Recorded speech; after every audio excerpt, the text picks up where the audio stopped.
समाव जोंनि इसोर खुलुमनायाबो आइजोफोरा बिमाफोरा जेरैबायदि सान सोंब्लाथाय थांलाय फैलाय जायो बिदिनो थांलाय फैलाय ओरैनो टाइमाल' बारलाङो क्रिसमास सेलेब्रेट खालामबाय क्रिसमासनि उनाव बारलांबाय गुड फ्राइडे फैलायबाय इस्टार सानडे फैलायबाय आरो बिदिनो गोबां रोखोमनि मण्डलिनि प्रग्रामफोरा बारलाङो आरो मानसिनि जिबनाव आशीर्बाद गैया आरो परिबर्तन होननाय जिबन गैया दिनै जों जुदि जोंनि गोसो सिङाव मावखोमानाय पापखौ जुदि दोनखोमानानै थायोब्ला लाखोमानानै थायोब्ला जोंनि जिबनाव माब्लाबाबो फोरबु इसोरनिफ्राय आशीर्बादा सौफैनाय नङा दिनै जाय व्यक्तिफोरा इसोरखौ फोथायनानै इसोरनि उपस्थितियाव फैनो गोसो गैया गिर्जायाव हाबनो गोसो गैया गीत खननो गोसो गैया बोसोन खोनासंनो गोसो गैया सानदों बिथांमोननि आत्मायाव गेस्ट्रिक दङ बिथांमोनखौ जिसुनि मुङावसो इलाज खालामनांगोन नङाब्ला बिथांमोननि आत्माया बेमार जानानै सानसे नष्ट जालांगोन बरबाद जागोन आरो बिथांमोना सानसे जिसुखौ मोनखानानै लास्टाव नोरोगावसो सौहैगोन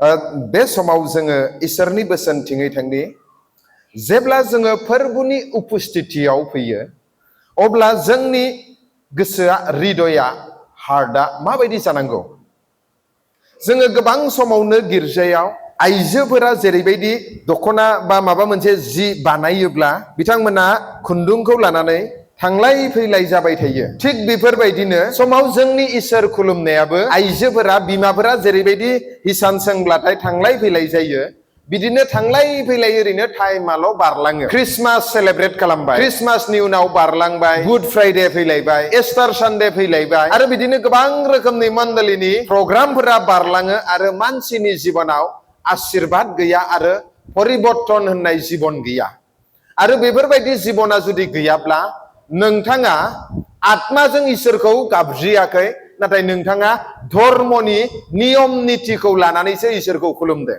मानो होनोब्ला दिनै जोङो इसोरखौ फोथायनाया जोङो धर्मनि नियम नितिखौ पालन खालामनो थाखायल' जोङो इसोरनियाव फैयो बिदि नङा जों जाहैबाय जिउजों आत्माजों इसोरनिफ्राय जोङो आशीर्बादखौ मोननो इसोरजों सोमोन्दो लानो थाखायसो जोङो दिनै फोरबुनि प्रेजेन्सआव उपस्थितियाव फैयो आरो जाय व्यक्तिफोरा दिनै फोरबुनि उपस्थितियाव फैयो फोरबुनि गोथार मोनसे हाबलायनायाव फैयो बे व्यक्तिफोरनि गोसोआ माबायदि जानांगौ नाम्बार 1आ जाहैबाय जोङो नायगोन प्रभाब्स बोसोन बिजाब 28:13 आंनिनाव बुंगोन नोङो गावनि पापखौ दोनखोमानो हास्थायब्ला जेब्लायबो देरहाथारनाय नङा नोङो सिमान लादो आरो बेफोरखौ नागारदो अब्लानो इसोरा नोंखौ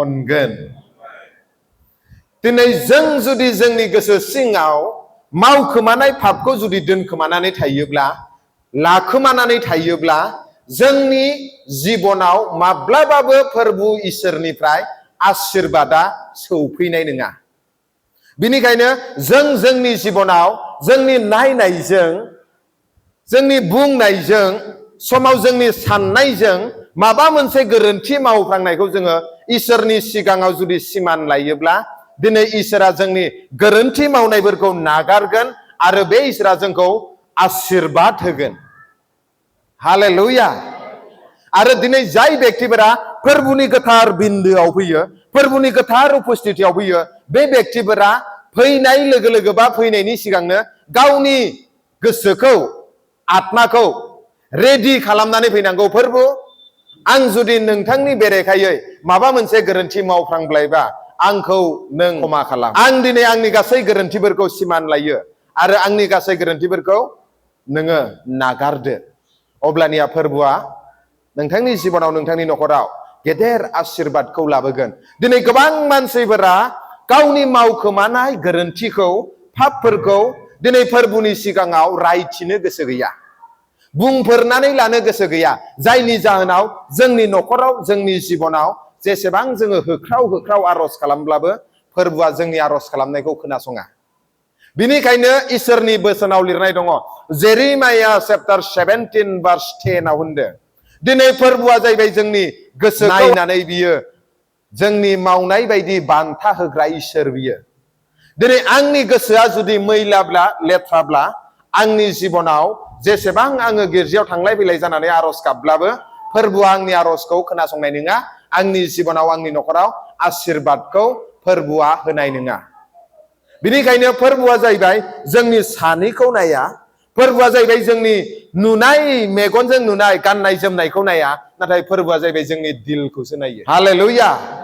दिनै फोरबुआ नोंथांनि बेसे दाम गोसानि मुवाखौ गानदों बेखौ नाया, बेसे दाम गोसानि नोंथाङा जुथाखौ गानदों सेन्देलखौ गानदों बेखौ नाया।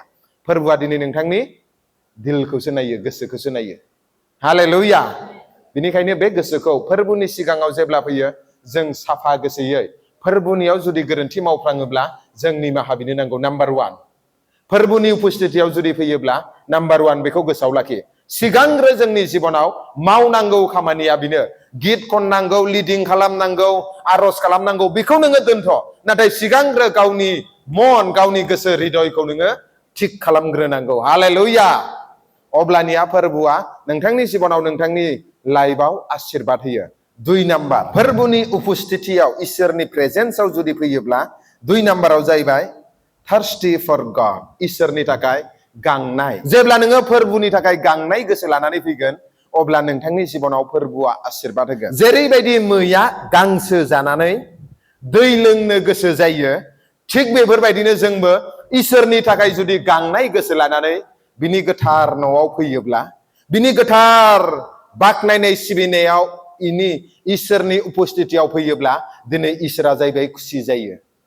बिनिखायनो जों साफ्रोमबो दिनै इसोरनि उपस्थितियाव फैग्रा व्यक्तिफोरा जेरैबायदि मैया गांसो जानानै दै लोंनो गोसो जायो, जोंबो आत्माजों इसोरखौ लोगो हमनो बिदि गांनाय गोसो लानानै फैयोब्ला दिनै आफा इसोरा जोंनि जिबनाव आग्लाय बिग्लाय आशीर्बादखौ होयो। हालेलुया। प्रेज द लर्ड। नाथाय मोनसे बाथ्राखौ गोसोआव लाखि, सोरबा सासे मानसिया जुदि जानोबो गोसो गैया, लोंनोबो गोसो गैया, सानदो बिथांनि उदैयाव गेस्ट्रिक दङ। सासे व्यक्तिया बेदर दङ, मोजां मोजां मुवा जानाय लोंनायफोर दङ, आरो बियो फुंनिफ्रायनो जेबो जायाखै, थेवब्लाबो बियो जानोनो गोसो गैया। जानोबा माने सानदो बियो मोजां मोजां मुवाखौ नुब्लाबो जानो गोसो गैया, जानो खुसि जाया, माने सानदो बिथांनि उदैयाव समस्या दङ, बेमार दङ। दिनै जाय व्यक्तिफोरा इसोरखौ फोथायनानै इसोरनि उपस्थितियाव फैनो गोसो गैया, गिर्जायाव हाबनो गोसो गैया, गित खननो गोसो गैया, बोसोन खोनासंनो गोसो गैया, सानदो बिथांमोननि आत्मायाव गेस्ट्रिक दङ। बिथांमोनखौ जिसुनि मुङावसो इलाज खालामनांगोन, नङाब्ला बिथांमोननि आत्माया बेमार जानानै सानसे नष्ट जालांगोन, बरबाद जागोन, आरो बिथांमोना सानसे जिसुखौ मोनखानानै लास्टाव नोरोगावसो सौहैगोन। हालेलुया। बिनिखायनो सोरबा सासे मानसिया जुदि आत्मायाव इसोरनि थाखाय गांनाय गैलाब्ला सानदो बिथांनि जिबनाव आत्मायाव आत्मिक बेमारा हमजेनबाय। बिथांनियाव जुदि आत्मिक बेमारा हमजेनबायब्ला बिथाङा लासैनो आत्मायाव थैलांगोन। बिनिखायनो आं बेखौनो बुङो, नों जाहैबाय बेयाव फैनानै गोथाव गोथाव आरज खालामनाया गेदेर बाथ्रा नङा। बेयाव फैनानै नोङो गोदै गोदै बाथ्रा बुंनाया, गिदिर गिदिर रावजों नोङो आरज खालामनाया गेदेर बाथ्रा नङा। नोंनि आत्मानि सिङाव नोङो इसोरनि प्रति गांनाय दंना गैला बेसो गेदेर बाथ्रा। सासे मानसिया दि आत्मिक, उसका पहचान एक व्यक्ति परमेश्वर के लिए भूखा रहता है।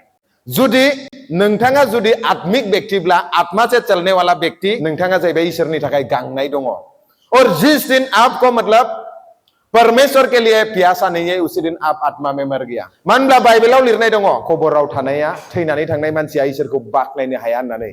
गोथै मानसिखौ नोङो होख्राव होख्राव गाबब्लाबो थैबायब्ला बिनियाव नोङो गोथाव गोथाव मुवाखौ लाबोनानै जाहोब्लाबो बे जानो हाया, आरो बियो नोंजों रायलाया। दिनै नोंथाङा जुदि आत्मायाव थैबायब्ला नोंथाङा जानोबो गोसो गैला, रायलायनोबो हाला, जेबो गैला। दिनै जोङो गिर्जायाव फैबाथाय माने कारेन्ट पस्ट बायदि दलरल' थायो। दहाय जोंनिया पास्टर सारा मा होनदों, मोसा मोसा, कारेन्ट पस्ट बायदि दलरल'। नों जुदि फोरबुनि बिसा जाबायब्ला, दायुदा राजामोन, राजाब्लाबो बियो समाव मोसानानैनो समाव गावदि ड्रेस गैलाया, बेखौनो आन्दाज गैलायानो। हालेलुया।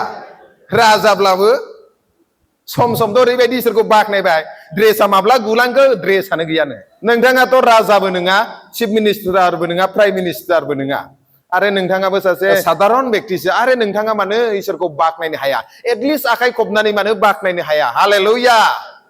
प्रेज द लर्ड।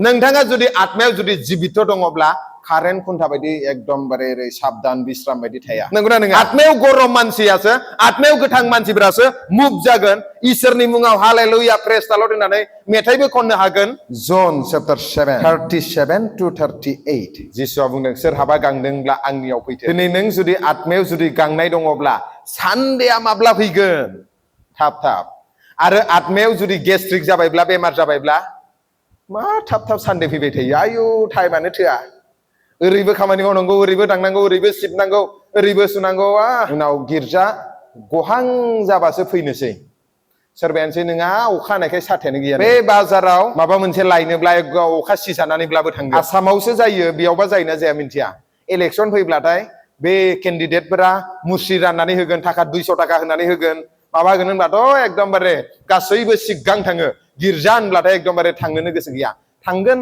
थाङा सासे गथ'आ बिफाखौ सोंबाय बाबा बै बिथांमोना दे खारनाय बायदि थांदों अब्ला बे बिफाया होनबाय बिसोरो बाबा बैयाव ट्रेन स्टेशन दङ ट्रेननि टाइमा जानायखाय ट्रेन खारग' जानो गिनानै खारलायनानै थांदों बाबा बे एफाबां स्पिड गारिजों दि होसोलांदों लाइन बबेयाव थांदों बिसोरो बिथांमोना बैयाव एयारपर्ट दङ बेयाव बिसोरो फ्लाइट हमनो थांदों बाबा बै खारनानै बेग लालायनानै थांनायाव बाव बेयाव उमुक जायगानिफ्राय बास फैयो बे बासखौ हमनो थांदों आरो गथ'आ सोंबाय बिफानियाव गोरलैया सोंबाय बाबा बै थांगोन कि थाङाखि गोदाव सोराव जानानै थांनायाव बबाव थांदों होनबा बिथांमोना गिर्जायाव थांदोंनो दा जोंनि मानसिफोरा गिर्जा होननानै बुङोब्ला इसोरखौ बाख्नायनाय सिबिनाय होनोब्ला थांगोन कि थाङाखि बानाय गोसो लानानै थाङो बिदियाव कि फोरबोआ आशीर्बाद होयो हालेलुया नोंथाङा जुदि इसोरनि थाखाय गांनाय दङब्ला माब्ला सानदे फैगोन माब्ला गिर्जायाव हाबनो मोनगोन माब्ला गिर्जायाव गोथार बिन्दोआव थांनानै इसोरखौ गाबज्रिनो मोनगोन नोंथाङा जुदि आत्मायाव गोथांब्ला नोंथाङा बिदि हांखुर गोसो लानानै नोंथाङा जिउ खुंगोन हालेलुया प्रेज द लर्ड जाय व्यक्तिफोरा दिनै गांदों इसोरनि थाखाय इसोरनि उपस्थितियाव गांनाय गोसो लानानै फैयो बे व्यक्तिफोरखौनो दिनै जिसु ख्रिस्ट'आ पबित्र आत्माजों आबुं खालामोनो गोथार जिउजों सुफुङोनो